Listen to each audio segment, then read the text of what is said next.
О самых заметных событиях вторника вы узнаете из материалов наших корреспондентов. В студии Сергей Михедов. Здравствуйте. Вот основные темы дня.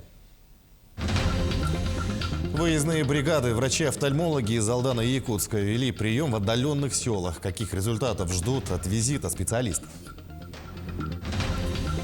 Помощь однокласснику в непростое время. Ученики 6 класса первой школы города Ленска собрали посылку папе одноклассника в зону специальной военной операции и включили самые теплые пожелания. Модель Ассамблеи народов республики в Якутской городской национальной гимназии стартовала интеллектуальная ролевая игра, посвященная году детства. Все проекты направлены на экотуризм. Совхоз «Новый» в Мирнинском районе. Животноводческие комплексы там оснащены по последнему слову техники. Расскажем, как идет зимовка в хозяйстве. Орлята учатся летать. В движении «Орлята России» провело в Якутске веселые старты для детей со всей республики. Покажем самое интересное. В Белецком и Венкийском национальном наследии выездной прием детского и взрослого населения вели врачи-офтальмологи из Алдана и Якутска. 2 дня специалисты работали в селе Хатыстыр. В 3-й день осмотр проходил в отдаленном поселке Угаян. В ходе обследования отобраны пациенты на оперативное лечение. Тему продолжит Татьяна Вахнина. Жительница села Хатыстыр Надежда Константинова привела сынишку на прием к детскому офтальмологу Алданской ЦРБ. Проведя осмотр, врач дала несколько рекомендаций, которые позволят мальчику избежать проблем со зрением в будущем. Выездные приемы очень удобны, чтобы не ехать никуда.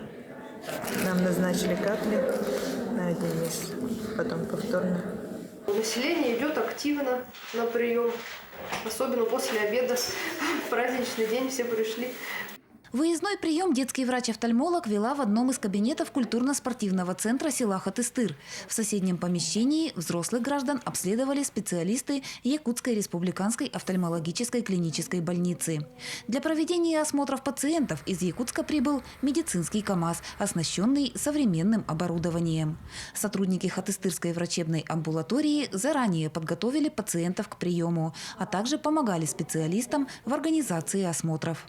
Взрослых мы приглашаем те, которые стоят на учете по сахарному диабету и по гипертонии. Они подбирают на операцию. В Белецком и Венкийском национальном наследии врачи-офтальмологи Алданской ЦРБ и Якутской республиканской офтальмологической клинической больницы вели прием детского и взрослого населения в течение 3 дней.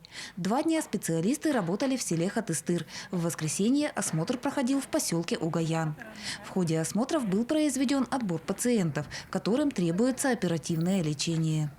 В рамках проведенного отчета правительства Республики Саха-Якутия за 2023 год здесь с визитом была министр здравоохранения Республики Лина Николаевна Афанасьева. И как раз во время отчета жители обратились к ней с просьбой о том, чтобы организовать прием специалистов, в том числе офтальмологов, непосредственно здесь, в селе Хатыстыр и в селе Угаян. Пациентов после осмотра офтальмологом нашей больницы в случае необходимости оперативного лечения будет осуществлена подготовка к нему, и мы ожидаем приезд офтальмохирургической бригады, которая традиционно уже выезжает весной-осенью в Южную Якутию, в Алданский и Рентгенский районы. Планируется, что офтальмохирургическая бригада Якутской республиканской офтальмологической клинической больницы будет работать в Алданском районе в апреле. Операции будут проходить на базе больницы города Томот. Татьяна Вахнина, Александр Лукин, Алданский район. Филиал Госфонда «Защитники Отечества» продолжает оказание поддержки и помощи участникам спецоперации, членам их семей, а также родным погибших бойцов.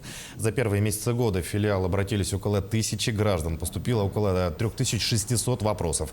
Из них 90% решено положительно. Соцкоординаторы ведут комплексное сопровождение 1240 граждан. За прошедшие 2 месяца проведено 120 выездов на дом подопечных. Кроме этого, филиал оказывает психолого-терапевтическую помощь. Поступают вопросы в том числе о назначении мер поддержки, медпомощи и реабилитации, а также получения санаторно-курортного лечения. Социальные координаторы Государственного фонда присутствуют и ведут работу в 22 муниципальных районах и в городе Якутске. В 12 северных районах республики работа ведется в дистанционном формате совместно с администрациями муниципальных районов. Напоминаем, филиал ведет прием граждан по адресу город Якутск, Аюнского, 41/1. Контактный телефон 506 506.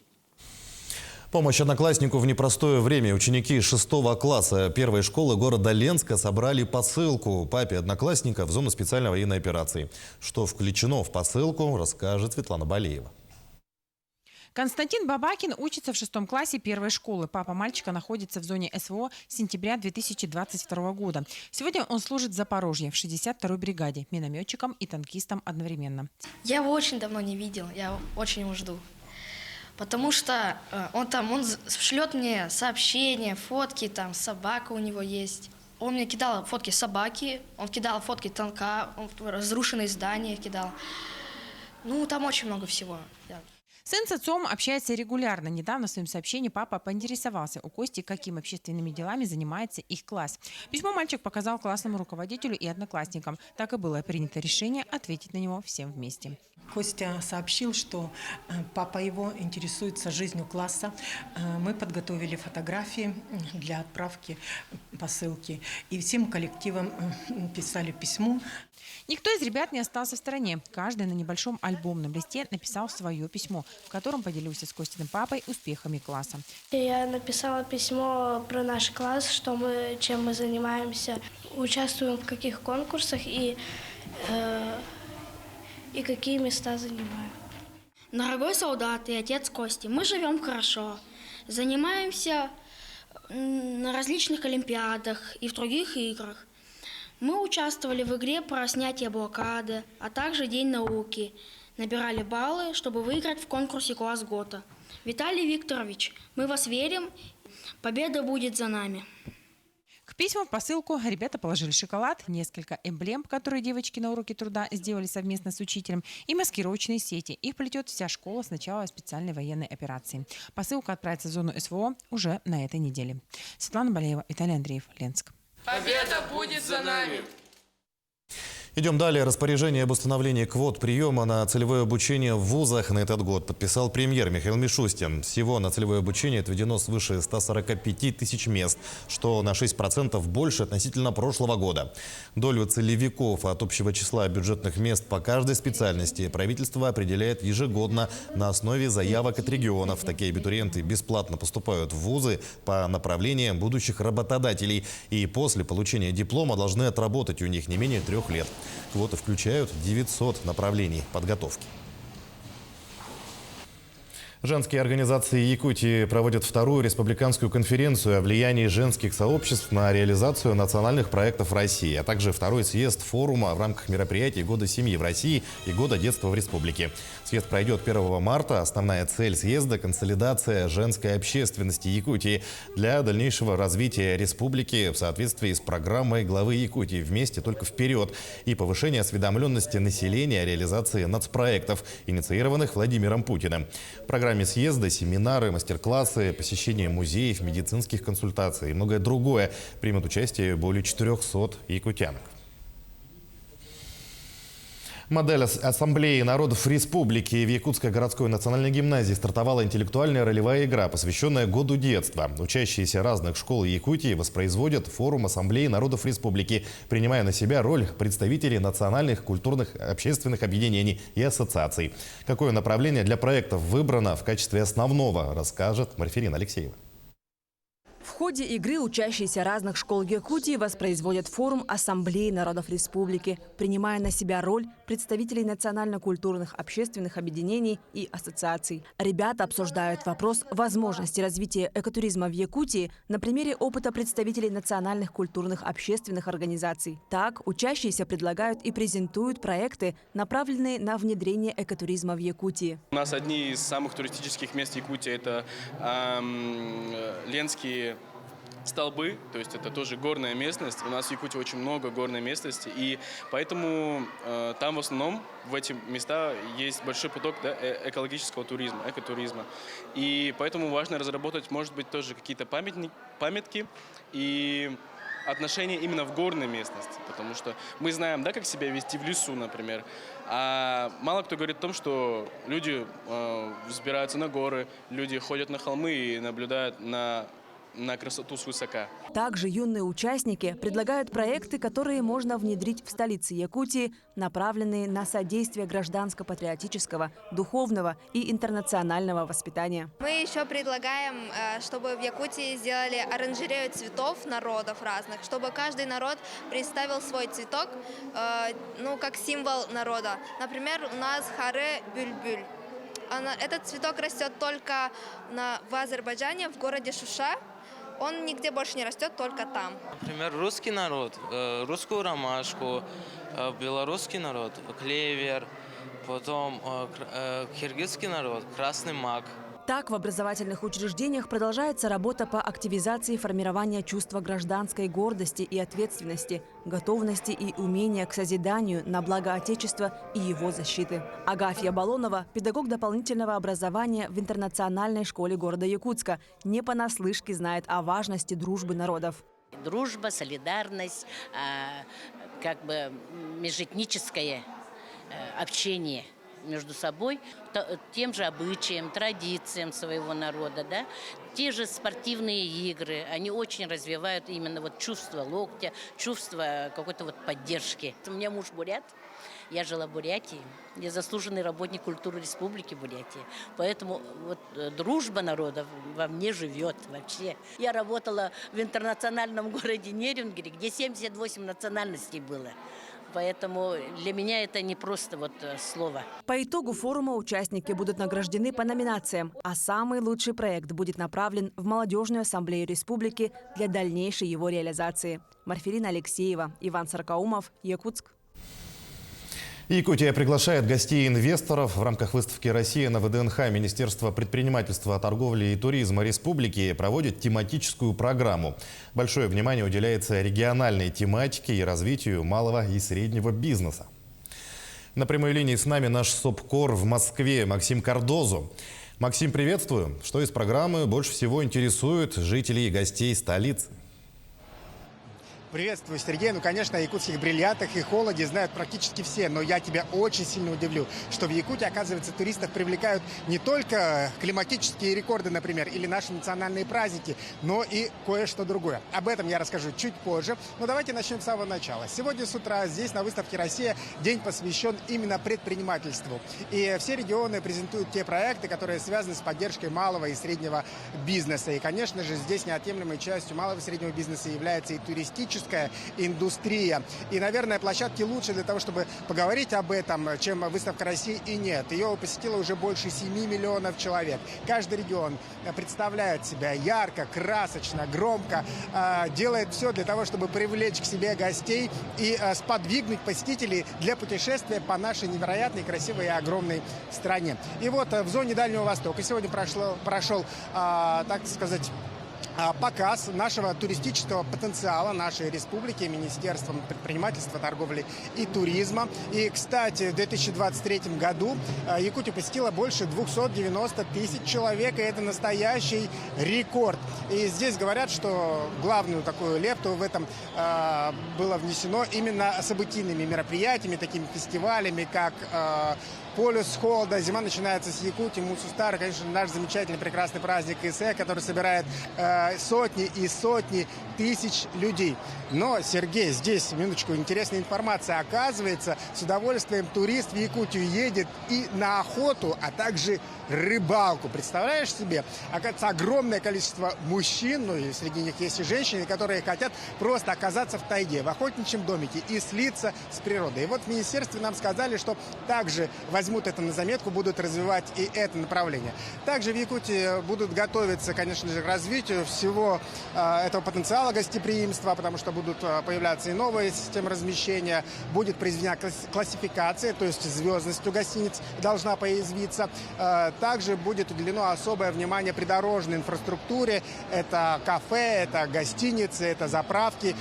Все, что находится на дороге, это тоже важно, должно быть комфортно для любого туриста, который оказывается в нашем регионе. Давайте послушаем, что сказал министр предпринимательства, торговли и туризма, что еще сделано в этой отрасли. За последние 2 года туристический поток в нашу республику увеличивается. Увеличивается за счет правильного позиционирования, увеличивается за счет федеральной повестки. Президентом России сегодня поддерживается внутренний туризм. И внутренний распределенный туристический поток, конечно, и принимает Республика Саха-Якутия. Сегодня со стороны республики ведется строительство инфраструктуры. Это и гостиница «Космос» на 4 звезды, это и участие в национальном проекте. В прошлом году более 130 миллионов было направлено предпринимателям на строительство немодульных капитальных строений для того, чтобы можно было располагать наших гостей. Ну и, соответственно, конечно, система общепита развивается. Также сегодня на выставке «Россия» была проведена презентация портала маркетплейса «Сделано в Якутии». «Сделано в Якутии.рф». Идея появилась еще в 2019 году, и вот она была реализована. И на этом маркетплейсе можно купить любой товар, который будет сделан в нашей республике. Там представлен самый широкий ассортимент товара. Давайте послушаем, что нам говорил председатель Ассоциации предпринимателей «Сделано в Якутии», как туда можно попасть и что там можно купить. Вот у нас буквально на днях появилась обновленная наша платформа Marketplace «Сделано в Якутии РФ». Что это значит? Ну, мы все живем сегодня в ногу со временем, да? Понимаем, что сейчас не только можно продавать в офлайне, но и в онлайне продавать. Это даже выгоднее. Тем более, что мы живем далеко. И, конечно, для россиян покупать уникальные продукты в Якутии стало легче благодаря нашему маркетплейсу. Уже есть продажи у предпринимателей, и мы, в принципе, готовы для того, чтобы выходить на новые уровни, на новые рынки. Здесь можно приобретать как ювелирные изделия, сувениры, одежду, и можно даже еду заказывать. Планируем также открыть в Москве некий склад, чтобы быть уже ближе к Москве, к Санкт-Петербургу. Поэтому покупайте якутские товары, произведенные в Якутии. Мы как раз находимся напротив стенда Якутии. Туда постоянно приходят люди, и они спрашивают, как к вам приехать, что посмотреть и когда. И им отвечают, в Якутию нужно приезжать и зимой, и летом, и полюбить нашу республику всем сердцем. Сергей? Максим, спасибо. Но после такой масштабной презентации на выставке «Россия» гостей в Якутии станет гораздо больше. Мы в этом абсолютно уверены. Ну вот, кстати, рыбаков-любителей в Якутии призывают строго соблюдать правила рыболовства для Восточно-Сибирского рыбохозяйственного бассейна, утвержденные приказом Минсельхоза России. Согласно правилам, разрешается рыбалка со спиннингом, удочками, сетями в любых общедоступных водоемах. При этом вылов рыбы осуществляется в пределах суточной нормы, установленной правилами по группам районов. Сетные орудия в обязательном порядке подлежат поштучной маркировке в управлении Росрыболовства. При этом строго запрещается добыча сибирского осетра. За нарушение правил могут привлечь и к уголовной ответственности. В Мерлинском районе основным местным товаропроизводителем является совхоз «Новый», где содержится более 400 голов сельхозживотных. В совхозе животноводческие комплексы оснащены современными системами подачи корма, вентиляции и навозоудаления. Ну а как проходит зимовка в хозяйстве, узнаем в сюжете. Новый совхоз сегодня обеспечивает экологически чистыми продуктами жителей Алмазного края. Основные виды деятельности совхоза – разведение крупнорогатого скота, птицеводство на промышленной основе, производство продукции животноводства. На стойловом содержании у нас находилось 280 голов КРС. Каждый день мы надаиваем от каждой коровы по 15 литров молока. Ну, я думаю, что мы зимовку перезимуем, так как у нас все-таки корма закупные. Мы заготовили 1100 тонн сена, закупили в совхозе Крестьяхский, своими силами заготовили 780 тонн силоса и 200 тонн должны привезти из Крестьяха. По словам фермеров, зимовка в новом совхозе проходит благополучно. Правда, отел происходит растянуто. В среднем здесь рождаются 7-8 телят ежемесячно. У нас искусственное осеменение коров, ректоцервикальное осеменяем. Корова осеменяется по схеме. С начала года мы получили 18 телят. видите, уже под большой под телята стоят. Там еще у нас и малыши стоят. По нашей заявке семя быков Саха Агроплема поставляется. Ну и своевременно всегда. В совхозе новые животноводческие комплексы оснащены современными системами подачи корма, вентиляции и навозоудаления. Ну а одной из важнейших задач перед животноводами молочно-товарных ферм провести зимовку скота без потерь и не снижая надои. Анна Васильева, Мирный. К другим темам. Завтра делегация из Якутии в составе более 60 человек вылетит в Сочи, чтобы принять участие во Всемирном фестивале молодежи. Участники из республики проведут мастер-классы по национальным настольным играм, представят экспозицию «Ал-Лукмас», а также примут участие в гастрофестивале, где приготовят якутские национальные блюда. Отметим, волонтеры из Якутии, это 14 человек, уже прибыли в Сочи, где сейчас проходят подготовку. Напомним, фестиваль пройдет с 1 по 7 марта. В нем примут участие порядка 20 тысяч молодых лидеров разных сфер общественной жизни. Масштабное событие пройдет по указу президента Владимира Путина на площадке «Сириус». Именно в данном мероприятии наша страна, Россия, покажет свою открытость. Наши ребята, наши активисты, наши общественники, они тоже покажут свою республику, представят только с лучшей стороны на весь мир. Мы на это, по крайней мере, надеемся. Мы уверены в этом и думаем, что мы во всех тех площадках, в которых будем принимать участие, конечно же, будем показывать это только с лучшей стороны. 350 квадратных метров, конференц-зал, зона для творчества и помещения для коллективной работы. Все это молодежный центр города Нерюнгри. Открытие ждали долгие годы. И с момента начала работы летом прошлого года центр стал местом притяжения творческой и креативной молодежи. На базе центра ведут свою активную деятельность музыкально-поэтический клуб, клуб ролевого творчества, настольных ролевых игр и клуб изобразительного искусства. Также на базе молодежного центра регулярно проводятся патриотические и профориентационные мероприятия, торжественные собрания, форумы некоммерческих общественных организаций. Только в этом году в молодежном центре прошло уже около 100 событий. И планы на ближайшее будущее самые грандиозные. Готовим большой спектр мероприятий по профориентации, большой спектр мероприятий по связи поколений. То есть это является тоже патриотическим направлением. Мы его будем делать совместно с первостроителями города Нерюнгри. Также мы уже реализуем и готовим реализацию различных мастер-классов.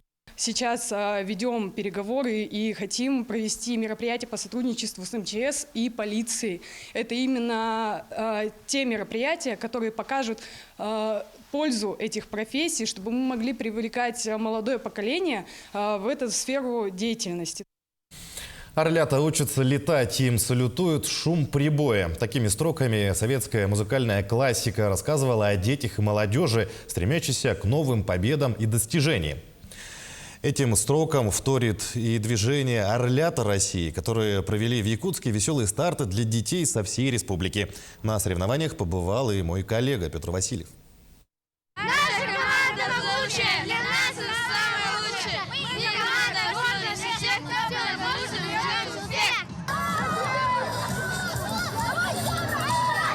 Эстафета хоть и детская, но страсти на импровизированной арене кипели, как на спортивных состязаниях у опытных взрослых спортсменов.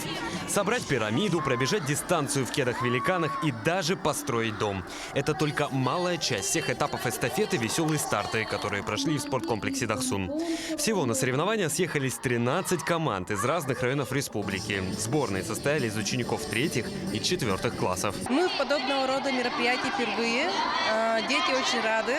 Впервые такая вылазка, такая замечательная. Ну и в целом сказать, мероприятие тоже довольно-таки хорошее. Подготовка шла не по данным этапам, да, потому что у нас, к сожалению, такого оборудования нету. Но, тем не менее, мы попытались восстановить, воссоздать именно те этапы, которые сегодня у нас проходят здесь. Сами соревнования проходят под патронажем движения «Орлята России». Это масштабный всероссийский проект для начальной школы по воспитанию активных граждан нашей страны. Он объединяет миллионы детей, учителей и родителей. Орлята развивают эрудицию, прививают детям навыки лидерства, любви к природе и истории России. В ходе программы познакомились, подружились и направлены на командообразование, то есть они готовятся к вхождению во взрослую жизнь и, возможно, можно сказать, даже к вступлению в детские и молодежные общественные организации. И очень отрадно, что именно вот такая программа появилась. Главная задача сегодняшних стартов не столько дать соревновательное чувство, сколько чувство плеча. Ну а команда – это самое главное. И с уверенностью можно сказать, что в ближайшее время те, кто сегодня принимает участие в этих стартах, уже будут участниками больших спортивных соревнований и занимать первые места подобных пьедесталов. Это, как говорится, маленькие шаги к большой победе. Петр Васильев, Георгий Григорьев, Якутск. И еще о спорте. Якутские борцы вольного стиля примут участие в турнире Яшара Догу в Анталии 7 по 10 марта. Соревнования станут одним из подготовительных этапов для борцов перед квалификационным турниром на Олимпийские игры. Так, якутянка Севиль Назарова выступит в весовой категории 55 килограммов в составе сборной России.